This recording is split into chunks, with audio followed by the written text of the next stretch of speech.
Hey, it's Derek Hagan here. I'm a financial psychology expert specializing in meaning in life and mindfulness, here with a Meaningful Money Memo, where we're going to talk about values awareness, understanding your values, and connecting with your values.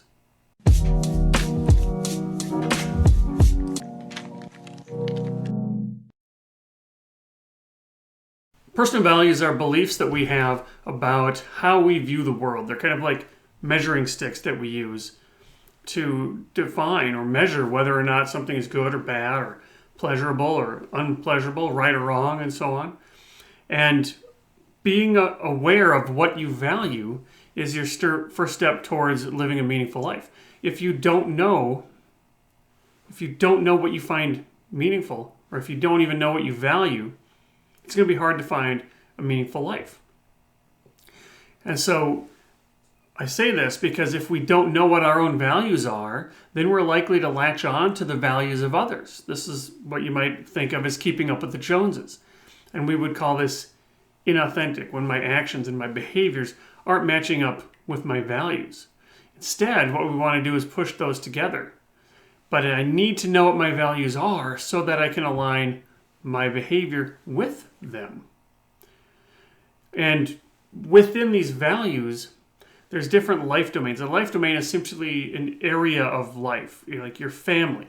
You have certain values with regard to your family. You have certain values with regard to your work life, or your relationships, or your leisure time, or your religious activities. There's a lot of different life domains.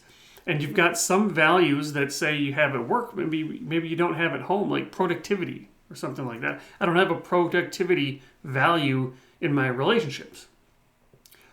So that would be just in work and not relationships, right? But there are some overlap, and those overlapping values, there may be something that's so core to you that that value transcends all of your life domains, and maybe something like honesty or something like that. But because your life domains change over time, your values can change over time as well.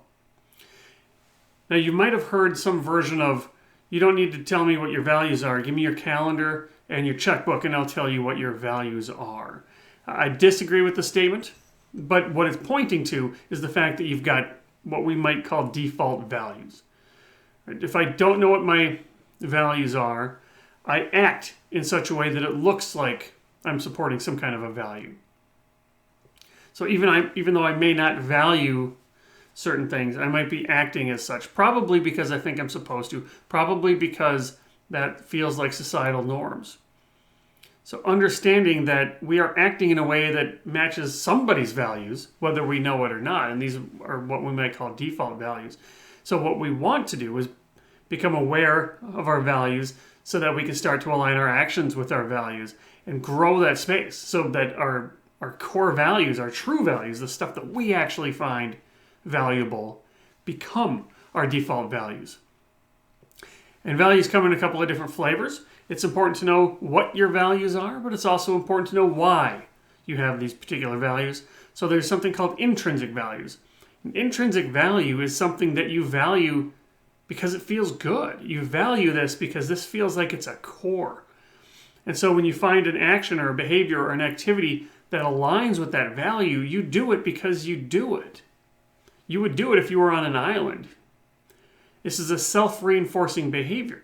So this is how you can tell if your values are intrinsic values. These are the values that you want to try to find. And we also hold extrinsic values. Extrinsic values is something that I'm told to value. Or I have this value because I want something else. It's a means to an end.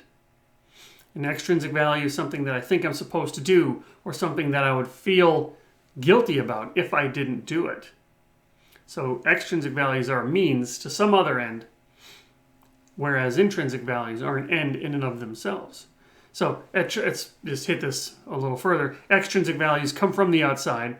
They're a means to some other end.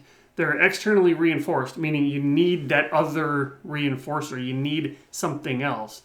And they're going to lead to inauthenticity because they're not really core to who you are. And if you can flip the script and kind of look for your intrinsic values, these are coming from inside of you. These are something you would do because they relate to personal growth. And these are self-reinforcing, like we talked about earlier, because you would do these for the sake of themselves, You freely choose these. You aren't told to do these. These are something that you feel like you have a choice in. And when it comes to your behavior, you might look out and see a lot of different options, a lot of different paths available to you. And that can be hard. It's something called ambivalence or something called choice paralysis. I don't know what to do. But if we hold up this lens, call this circle a lens, that is kind of our values. There's our values lens. Well, now we can see the paths in front of us highlighted, right? So values help light the way. Which of these paths fits with my personal values? Spend some time to figure out what it is that you value, what are the things that are important to you, and then you can start to use your time and energy and money in a way that aligns with those values. You get one life. Live intentionally.